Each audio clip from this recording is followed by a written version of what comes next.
new watch, new babe.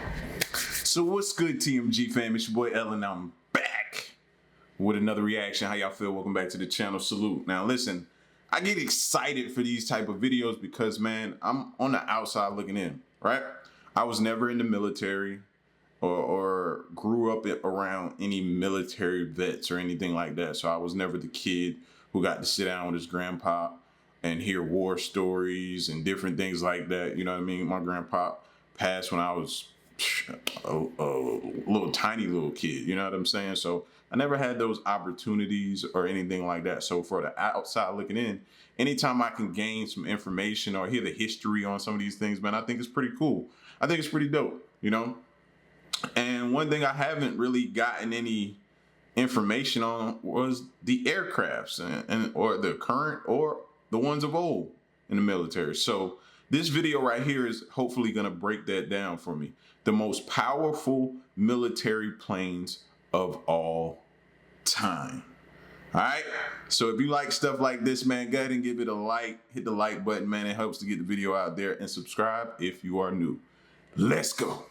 The effectiveness of military aircraft is growing as fast as the United States economy. Just imagine, a modern combat plane requires 60 times less bombs to strike a target than for the fighters of the Second World War era. The stuffing of modern planes is impressive, but in history, there are examples that you look at and think, holy Christ, how did they do that? What would shock you more? A giant plane which resembles a flying city, or a plane which can ascend up to a suborbital height and fly 6 times faster than the speed of sound? Both. Both got my antennas up. You know what I mean? We made a list of the most powerful military planes in the history of aviation.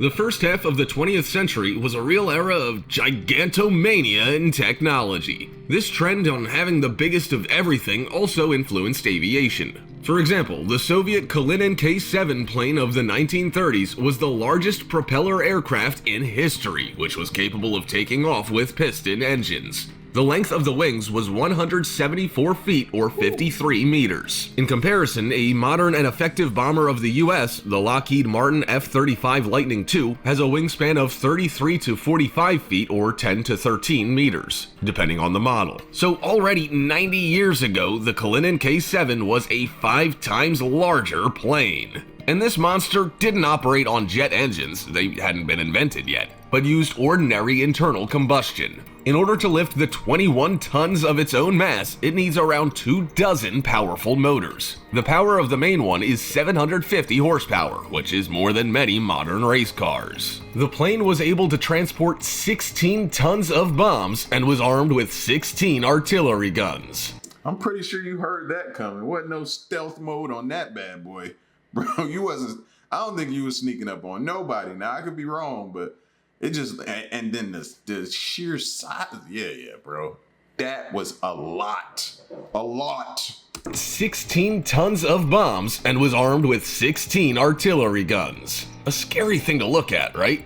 In addition, it could climb to a height of more than 18,000 feet or 5,500 meters and traveled at a speed of 145 miles or 234 kilometers per hour. A pretty good speed for those times. But only one such plane took flight in 1933. After a few test flights, there was an accident during the landing. A fire started and 15 people became victims. What do you think? Would it be effective in battle or just turn into an easy target for fighter planes? But maybe the strength of a military plane isn't in its size, but for example, in its speed. How about the ultra-modern concept plane of the future?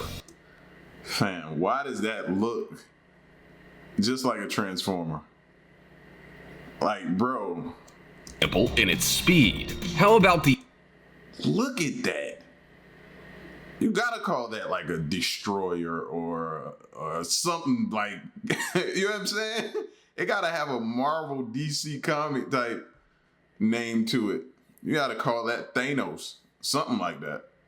The ultra-modern concept plane of the future, with jet engines flying faster than the speed of sound. Maybe it will soon be actually made. Well, for now, the fastest piloted fighter jet in the world is the North American X-15. It's hard to imagine, but its maximum speed is 4,520 miles or 7,274 kilometers per hour. This is almost 6 times faster than the speed of sound, meaning the 2,364 miles or 3,805 kilometers between Los Angeles and New York can be traveled by this plane in a little more than 20 minutes. But that's not all. See, the North American X-15 is the first and only hypersonic plane which flies at a suborbital height, meaning it can fly where actual space practically begins. Its maximum height is 68 miles or almost 110 kilometers. According to the classification of the US Air Force, this can already be considered spaceflight, though the plane was developed for information gathering, not for battle. And who would it fight with at that height other than aliens? In total, with planes of this type, 199 flights were made. See, but that lets you know, right? A lot of y'all are like me, so y'all are like, yeah, see, they're preparing. They're preparing. They're prepared. Let's not say preparing. They're prepared for something. You just got to listen, y'all. They're going to tell us everything we need to know. We just got to keep our ears open. But the last flight ended tragically. The North American X-15 suddenly became uncontrollable and broke apart mid-air. Afterwards, the project was shut down. But maybe a powerful plane needs cool armor.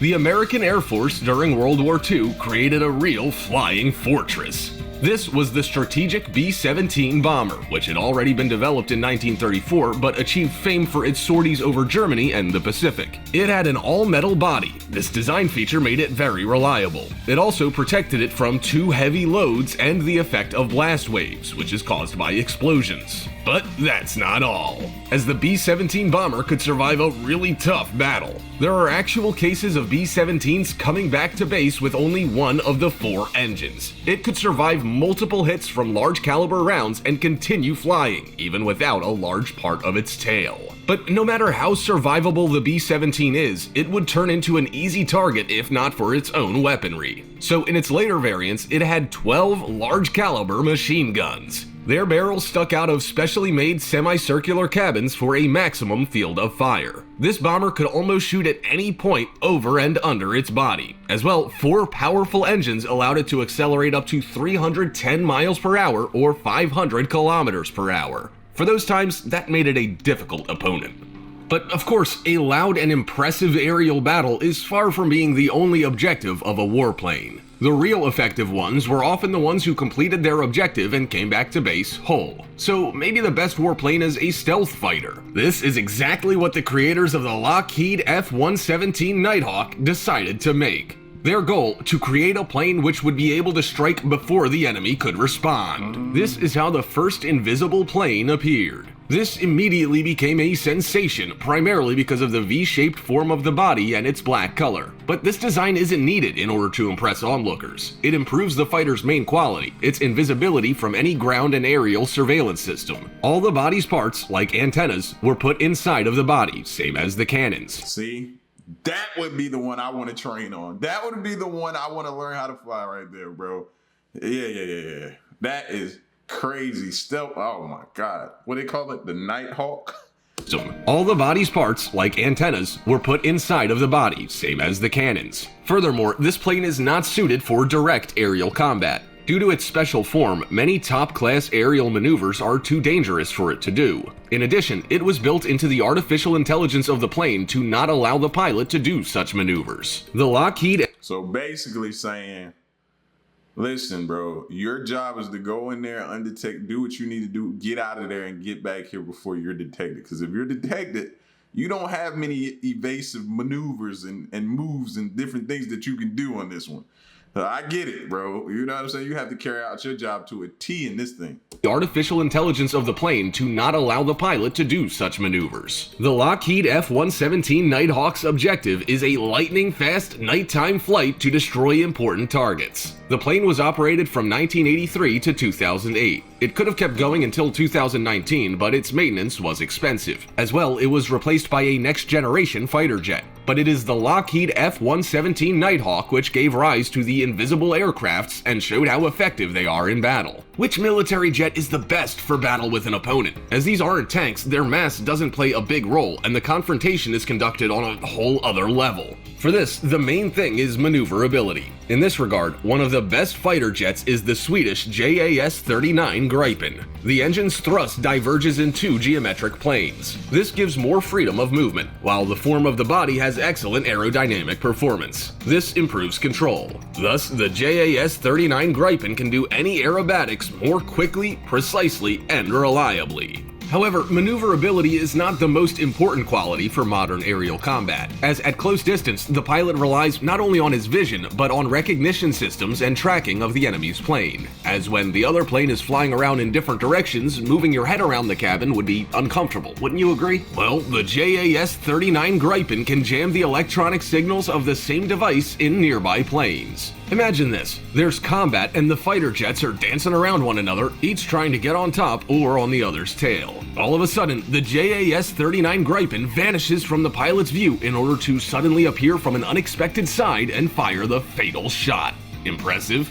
Each of these powerful fighter jets have their strong sides, but can they not all be combined? Mix in an unreal speed, maneuverability, add in the ability to conduct electronic warfare and jam the opponent's devices, some heavy weaponry, and we'll get an almost perfect fighter jet. Come on, sure we can. We can combine them all. Show me what you got. The 5th generation fighters are exactly like this, like the Russian Su-57. Information regarding it is kept secret, but we found out that at short distances, the search and tracking system finds and destroys targets using rockets with infrared guidance. This is why it has giant weapon compartments. They occupy almost the entire length of the aircraft. What could be stored inside for use? As an example, the P-77 rocket. Its range is up to 68 miles or 110 kilometers. Thanks to its solid fuel engine, the rocket detaches off the plane in mere seconds. The active guidance turns on when signaled by the onboard computer, which identifies the target capture range. The speed of the rocket reaches 2,640 miles or 4,250 kilometers per hour. In addition, the Su-57 has two K-74M2 rockets of the air-to-air class with infrared homing. They are better suited for close-distance combat. Scary arsenal, no? But the undisputed leader among fighter jets is the main star of the 5th-generation F-22 Raptor. It can break the sound barrier without using an afterburner, meaning for it, supersonic flight is completely normal. It doesn't even need extra effort or resources. Its maximum speed is almost 1,500 miles or 2,414 kilometers per hour. In addition, its ability to ascend higher than the majority of other planes, specifically a height of 12.3 miles or 19.8 kilometers, gives it an additional trump card. Yeah, y'all really have to take y'all time with me. The first time we go up there, y'all gonna look in the back and I'm gonna be done passed out, bro. Seriously, I wonder how many people do that. Like during training or something like that, they have to take them up there and get them used to it. I'm pretty sure they have to take them up there and get them used to it several times, probably not just once or twice. And the probably a bunch of them probably do pass out. You know what I'm saying? Getting used to that height. Probably your body feels different. Breathing is probably tough. Different things happening. Like, I'm pretty sure it's a whole little protocol they have to go through. Just guessing. A height of 12.3 miles or 19.8 kilometers gives it an additional trump card. But of course, that's not all. An ideal radar system with phased array. It has around 2,000 active elements which emit and receive signals. They allow it to discover the opponent at very great distances, up to 140 miles or 225 kilometers. At the same time, the effective stealth system allows the F-22 to remain unseen until it launches the first and usually final strike. As a special absorbent material was used in this fighter that absorbs the enemy's emission of radar. Cool, right? This is the F-22's tactic, to strike a devastating first strike from afar. It is so fast that it's hard to notice, but if the enemy does detect it, then he probably won't be able to catch up. If a miracle happens and he does catch up, then he will 100% regret it, because at close distances, this American is also a dangerous fighter. First of all, its maneuverability is better than that of any other plane on our list, but its weaponry makes the F-22 a really fearsome opponent. The M61 Vulcan rapid-fire cannon with a caliber of 20mm can tear any enemy armor to shreds. Plus, this fighter launches rockets and bombs at supersonic speeds. What about the rockets? For example, the Sidewinder. Just give up. You know what I'm saying? Just don't try it. Just give up. You see that coming? Just surrender and give up, fam. You don't want it with this beast. Bombs at supersonic speeds. What about the rockets? For example, the Sidewinder 9X with heat-seeking tracking. It isn't sensitive to infrared traps and can turn 180 degrees mid-air to reach its target. Moreover, the F-22 is also a gift for the pilot. Excellent visibility and a super modern bailout seat which allows the pilot to eject at any height and any speed. Though the price of the fighter is huge, $146 million for just the one metal bird. However, it's said that if the taxpayers refuse... It's worth it, though. It's worth it. Like, I would have no problem, you know what I'm saying, paying, making sure we have, because this is the type of stuff that when you need it, you ain't gonna want to have to go build it. This is stuff you want to have ready to go and want to be the best at, you know what I'm saying? Like, no. I'll gladly continue to fund that. Refuse to pay for their own dollars for just the one metal bird. However, it's said that if the taxpayers refuse to pay for their own army, then they'll soon be paying for someone else's. Do you agree with this? Do you feel...